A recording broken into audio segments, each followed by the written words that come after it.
안녕하세요. 걸어서 경제 속으로입니다. 세계 최강 미국이 이란을 공습했습니다. 최고 지도자를 제거했습니다. 언론은 연일 압도적 승리를 외쳤죠.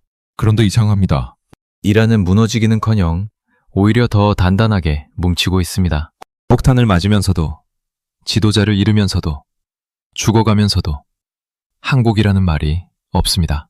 도대체 왜일까요? 사실 이 질문의 답은 1400년 전 사막 한복판의 작은 전투에서 시작됩니다. 그리고 그 답을 미국보다 먼저 훨씬 정확하게 꿰뚫어 본 나라가 있습니다. 바로 대한민국입니다. 6.25 전쟁, 베트남 파병, 이라크 파병까지 전쟁의 민낯을 온몸으로 겪어온 나라가 바로 우리 대한민국입니다. 그렇기에 우리는 압니다.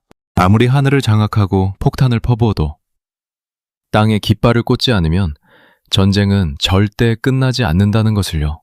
미국과 이스라엘은 초기 공습으로 이란의 방공망, 미사일 발사대, 핵심 지도부를 상당 부분 제거하는 데 성공했습니다.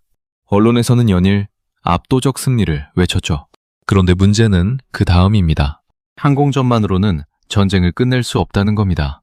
1991년 걸프전을 떠올려 보시면 됩니다. 그때 미국은 이라크 하나를 상대하기 위해 무려 6개월을 준비했고 34개국에서 95만 명의 병력을 끌어모았습니다. 지상군만 해도 55만 명이 넘었어요. 그렇게 압도적인 준비를 갖추고 나서야 비로소 전쟁을 끝낼 수 있었습니다. 그런데 지금 미국에게 그런 준비가 되어 있느냐? 전혀 그렇지 않습니다. 그렇다면 지상군을 투입하면 되지 않겠느냐고 생각하실 수 있습니다. 그런데 현실은 그리 간단하지 않아요. 우선 미국 국민의 59%가 지금 이 전쟁에 반대하고 있습니다. 지상군 투입에 찬성하는 국민은 고작 12%밖에 되지 않아요. 이라크 전쟁의 끔찍한 기억이 아직도 생생하기 때문입니다. 미국 의회도 반대할 것이 뻔하죠. 병력 문제도 심각합니다. 이란은 이라크와 비교할 수 없을 만큼 큰 나라입니다. 인구만 해도 이라크의 2배가 넘어요. 그런데 현재 중동에 전개된 미 해병 원정대는 고작 1개 여단 3천여 명 수준입니다. 이 인원으로 이란에 들어간다는 건 사실상 자살 행위나 다름없습니다. 지리적 문제도 있습니다. 이란으로 들어가려면 걸프만을 건너거나 이라크를 통과해야 합니다. 그런데 이라크에는 이란 편인 시아파 민병대가 곳곳에 포진해 있습니다. 쉽게 통과할 수 있는 길이 없는 거죠. 거기다 이란은 산악 지형이 많습니다.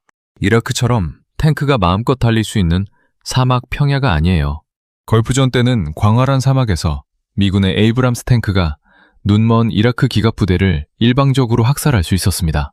이란에서는 그런 그림이 나오기 어렵습니다. 결국 지상군 투입도 안 되고 항공전만으로는 끝낼 수 없는 상황에 미국이 처한 겁니다.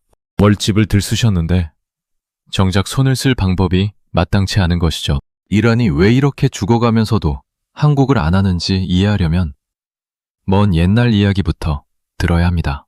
조금 복잡하지만 이걸 모르면 이란을 절대 이해할 수 없습니다.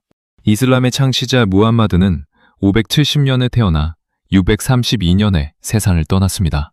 그런데 무함마드는 단순한 종교 지도자가 아니었어요. 정치 지도자이자 군사 지도자이자 경제 지도자이기도 했습니다.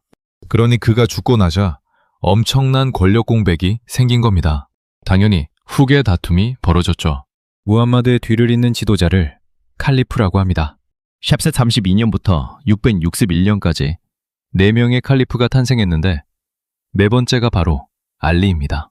알리는 무함마드의 사촌이면서 무함마드의 딸 파티마와 결혼한 사람이었습니다. 무함마드의 피를 직접 이은 인물이었던 거죠. 시아파는 이 알리만을 진정한 무함마드의 후계자로 인정합니다. 앞에 세 칼리프는 인정하지 않아요. 그런데 이 알리도 결국 암살당하고 맙니다. 알리의 아들 핫산은 권력을 넘겨주고 얼마 못 가 독살당했습니다. 그리고 핫산의 동생 바로 후세인이 등장합니다. 후세인도 무함마드의 피를 이어받은 사람입니다. 그는 겨우 7,010명의 가족과 지지자들을 이끌고 정통 칼리프임을 선언하며 싸우러 나섰습니다. 그리고 카르발라 전투에서 전원이 몰살당하고 후세인은 그 자리에서 참수됩니다.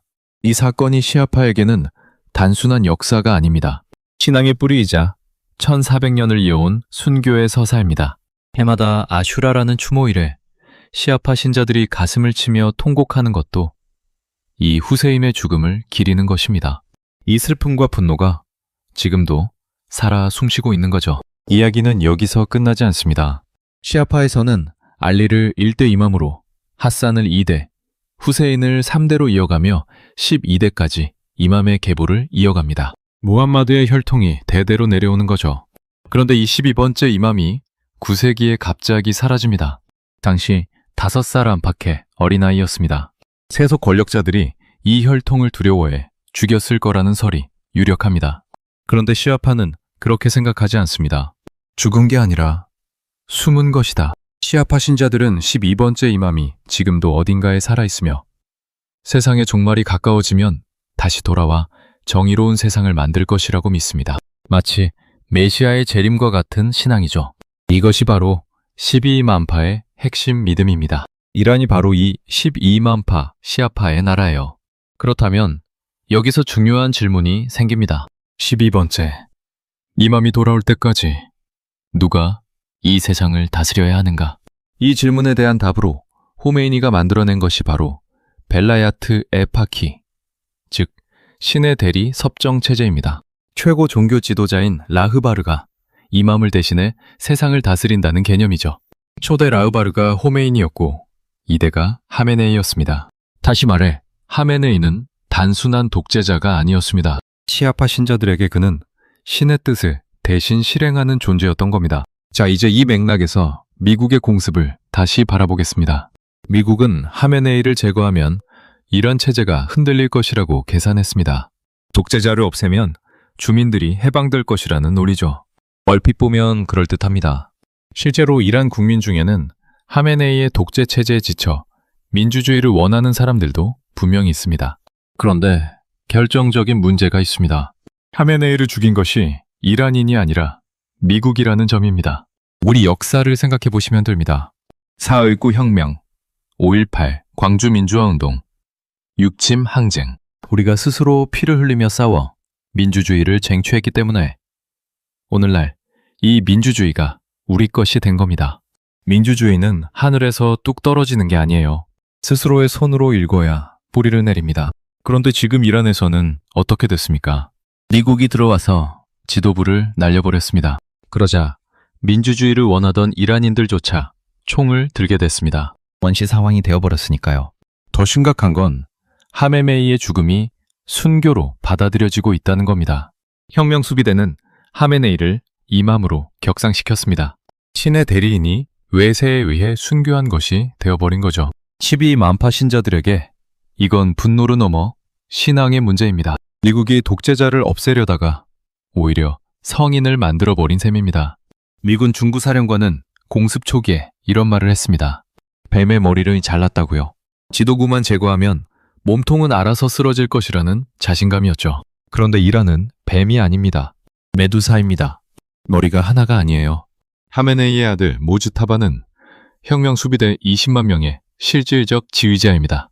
바시지 민병대까지 합치면 100만에 달하는 조직의 실세죠. 이 사람은 공습으로 아버지를 잃었습니다. 부인도 잃었습니다. 측근들도 잃었습니다. 이 상황에서 미국과 협상 테이블에 앉겠습니까? 복수를 택하겠습니까? 답은 뻔합니다. 거기다 이란에는 강경파 성직자들이 줄줄이 대기하고 있습니다. 모두 하메네이 못지않은 강경파들입니다. 지도부 한 명을 제거한다고 체제가 무너지지 않는 구조가 이미 수십 년에 걸쳐 단단하게 만들어진 겁니다. 1979년 이슬람 혁명 이후 이 신정체제는 반체제 인사들을 철저히 제거하며 자리를 굳혔습니다. 최대 3만 명의 정치범을 즉결 처형하면서까지 야권을 말살했습니다. 그 결과 지금 이란 안에는 체제를 대체할 만한 민주 세력이 사실상 존재하지 않습니다. 사이비 종교 교주를 잡아갔다고 신도들이 바로 집으로 돌아가진 않습니다. 오히려 탄압받는다고 느끼며 더 뭉치죠. 이란도 마찬가지입니다. 외부의 공격이 강해질수록 체제 지지자들은 더욱 똘똘 뭉칩니다. 막혀버린 미국이 꺼내든 카드가 있습니다. 쿠르드족을 이용하겠다는 것입니다. 쿠르드족은 터키, 시리아, 이라크, 이란에 걸쳐 3천, 4천만 명이 흩어져 사는 민족입니다. 이란 안에만 약 800만 명이 있어요. 이들을 반군으로 활용해 이란 내부를 흔들겠다는 구상이죠. 그런데 이건 지금 당장 두 가지 큰 문제를 만들어냅니다. 첫 번째, 이란 내부가 오히려 결집합니다. 쿠르드족의 목표는 결국 독립입니다. 이란 인구의 78%에 불과한 소수민족이 독립을 내걸고 무장하면 하메네이를 지지하든 안 하든 이란 사람들은 하나로 뭉칩니다. 외세가 우리 땅을 쪼개려 한다는 적개심이 민주화 열망보다 훨씬 강하게 작동하는 거죠. 두 번째, 터키가 발끈합니다. 터키에는 쿠르드족이 1,500만 명이나 있습니다. 터키는 수십 년째 쿠르드 분리 독립 문제로 골머리를 앓고 있어요.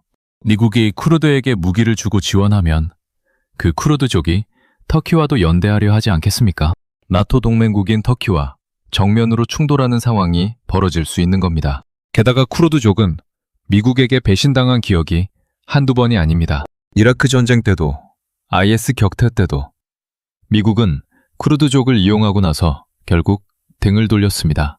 일부는 또 손을 잡겠지만 쿠르드 전체가 미국을 믿고 따를 거라고 기대하는 건 너무 순진한 생각입니다. 결국 쿠르드 카드는 이란을 약하게 만드는 게 아니라 중동 전체를 걷잡을 수 없는 민족 종교 전쟁의 소용돌이로 몰아넣는 도화선이 될 수 있습니다.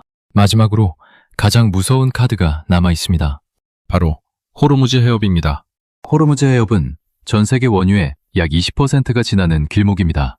폭이 가장 좁은 곳은 불과 40km. 실제로 유조선이 다닐 수 있는 항로는 3km 남짓입니다. 몇백 미터짜리 초대형 유조선 몇 척만 침몰해도 항로가 막혀버립니다. 길에 수백 발을 뿌려버리면 수개월이 지나도 복구가 안 될 수 있어요. 이란은 지금 너 죽고 나 죽자는 심정입니다. 궁지에 몰린 이란이 호르무즈를 봉쇄하면 어떻게 될까요? 사우디아라비아, 아랍에미리트, 쿠웨이트의 석유가 한 방울도 나가지 못합니다. 전 세계 에너지 가격이 폭등하고 경제는 순식간에 충격에 빠집니다. 우리나라도 예외가 아니죠. 여기서 또 하나의 문제가 터집니다. 주변 걸프 왕정 국가들, 사우디아라비아, 아랍에미리트, 바레인, 카타르는 모두 수니파 왕조입니다. 이란은 시아파죠. 이 전쟁이 길어지면 결국 수니파 대 시아파의 종교 전쟁으로 번지게 됩니다. 그렇게 되면 전 세계 20억 무슬림이 어떻게 반응할지 아무도 장담할 수 없습니다. 우리 대한민국은 이 모든 상황을 차분하게 지켜보며 정확히 읽어내고 있습니다. 6.25의 폐허 속에서 일어나 세계 10위권 경제대국이 된 나라.